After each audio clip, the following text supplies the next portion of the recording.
तुम एग्जिस्ट ही नहीं करते, कर लो change my mind, you do not exist.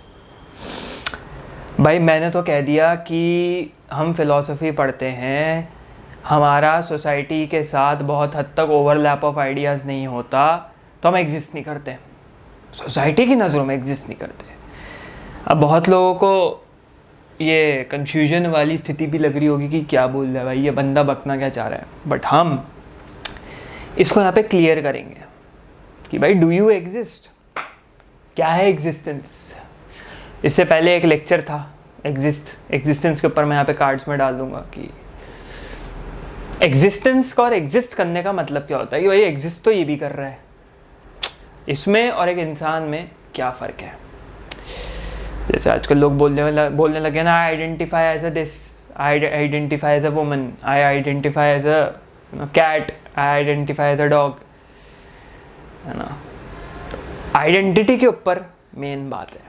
3 शब्द हैं, वी, यू और आई। अब ये जो 3 शब्द हैं, वी हम, यू तुम, आई मैं, ये एक आइडेंटिटी है, कलेक्टिव, ये एक आइडेंटिटी है।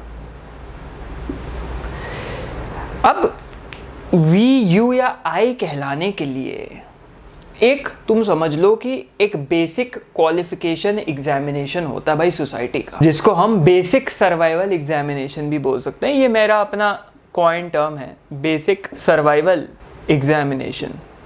मतलब माने तात्पर्य ये है कि तुमको तुम्हारी आइडेंटिटी किसने दी, ये तुम हो, तुमको तुम्हारी आइडेंटिटी दी तुम्हारे पेरेंट्स ने, कलेक्टिवली आइडेंटिटी दी, उनको कलेक्टिवली उनके पेरेंट्स ने उनकी आइडेंटिटी दी, जो कि तुम्हारे दादा दादी नाना नानी हो गए।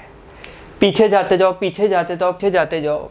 अगर हम लोग देखें कि भाई जो पहला इंसान अगर होगा, या फिर जब इंसान, पहला इंसान तो बहुत ज़्यादा तुम्हारा अब्राहमिक रिलीजन की तरफ चला जाएगा, बट जब एवोल्यूशन शुरू हुआ, ठीक है, वहाँ से ये चीज़ शुरू, उस वक्त तो भाई ये था ना कि वी हम, उस वक्त तो मैं चले जाओ आज से 10-15 हज़ार साल पहले, जब भाषा भी ठीक से डेवलप नहीं हुई थी, कैसे आइडेंटिफाई करेंगे एक दूसरे को। वी मतलब एक झुंड, हम एक झुंड का हिस्सा है, और उस झुंड का हिस्सा होने के लिए तुम्हें कुछ सोसाइटल चेक पॉइंट्स होंगे जिनको टिक लगाना होगा, तभी तुम इस झुंड का हिस्सा बनोगे, तभी तुम वी कहलाओगे। और उसी वी से फिर तुम आओगे यू, जिससे वो वी में से कोई एक इंडिविजुअल तुम्हें बोले तुम, और फिर तुम खुद को बोल सको मैं। तो जब तक तुम वी में क्वालिफाई नहीं करोगे, उस झुंड में रिकॉग्नाइज नहीं होगे, तब तक तुम आई नहीं कह सकते। ठीक है, तो after many attempts on how to survive, कि सर्वाइव और अपने को मीनिंग कैसे दिया जाए, आफ्टर बहुत सारे अटेम्प्ट्स सोसाइटी इस पॉइंट पे आए जहाँ पे उसने एक झुंड बनाया।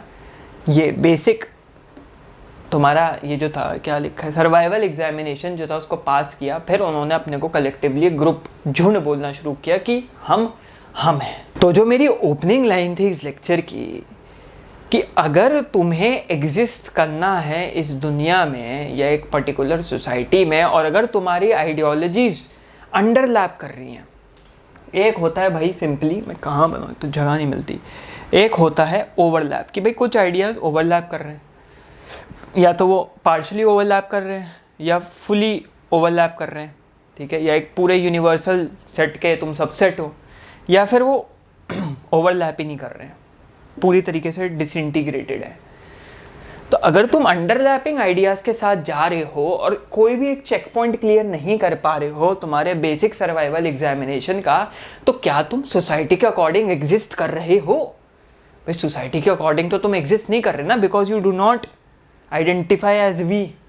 तुम उस सोसाइटी के पार्ट नहीं हो, तो तुम एग्जिस्ट ही नहीं कर रहे हो उनकी दुनिया के बाहर। टेक्निकली तो यही मतलब हुआ ना। कोई धर्म है, तुमने धर्म पूरी तरह से छोड़ दिया, तुम एक नास्तिक बन गए, तुम एक एथीस्ट बन गए, तुम कह रहे हो भाई मैं एथिस्ट हूँ, मुझे तुम प्रूफ ला के दो। मैं बोल ही नहीं रहा कि भाई गॉड डजंट एग्जिस्ट।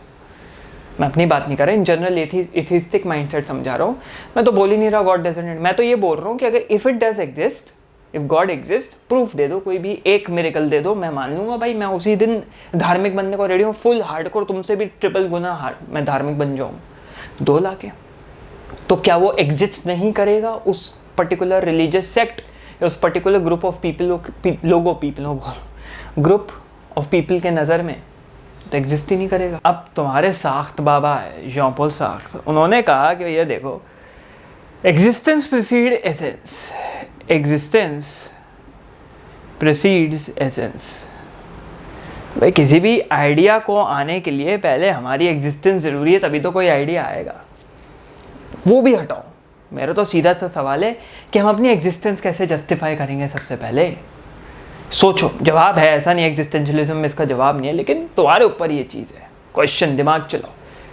भाई एग्जिस्ट जब तक हम सोसाइटी हमें मान ही नहीं रही, एक्सेप्ट ही नहीं कर रही, वो तो कह ही नहीं रही कि तुम बीएससी पास कर रहे हो। कह दिया गया सोसाइटी ने कि बीएससी चेक पॉइंट्स पास करने, basic survival examination to be a part of our society, तुम वो पास ही नहीं कर रहे हो, तो हम तुम्हें वी बोल ही नहीं सकते। अगर हम तुम्हें वी नहीं बोल सकते तो उस सोसाइटी का कोई एक बंदा तुम्हें यू नहीं बोल सकता। अगर कोई तुम्हें यू नहीं बोल सकता तो तुम खुद को आ ही नहीं बोल सकते, तो तुम भैया एग्जिस्ट ही नहीं कर रहे। अब क्या करोगे? निकाल लो एग्जिस्टेंस और एसेंस का, कर लो धेड़ बुन। तो हम फिलॉसफी के सौदागर जो हैं, अब ये सवाल आपके ऊपर छोड़ देते हैं कि भैया अब ये आपके ऊपर है। अब आप बताएं कमेंट सेक्शन में जाके, दमीज के दायरे में रहते हुए, डू यू एग्जिस्ट? क्या जवाब है इसका?